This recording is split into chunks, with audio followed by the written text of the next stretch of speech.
సింగమల అనే అడవిని కంటి అనే సింహం పాలిస్తుండేది. దానికి నక్క, కాకి అనుచరులుగా ఉండేవి. ఓ రోజు కాకి ఎగురుకుంటూ వచ్చి, మన అడవికి దూరంగా ఉన్న ఎడారిలో ఒంటెను చూశాను.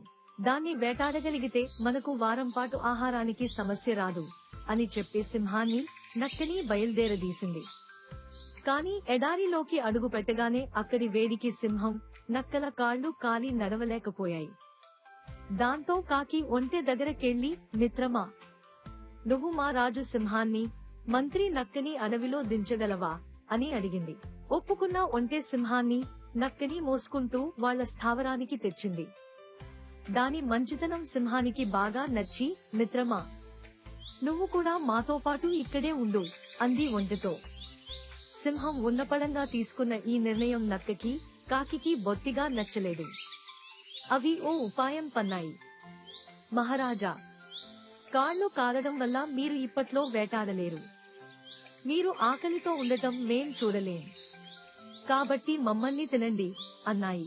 అది విన్న ఒంటె, వాళ్ళని వదిలే రాజా. నన్ను చంపితే మీ ముగ్గురికి వారంపాటు ఆహారం కాగలను అంటూ ముందుకొచ్చింది. నక్క, కాకి ఆ మాట కోసమే ఇలా నాటకమాడాయని సింహానికి అర్థమైపోయింది. దాంతో, సరే, ఒక్కొక్కరు వరసగా రండి. ముందు చిన్న జీవితో మొదలు పెడతాను. కాకి, నువ్వు రా ముందు అంది.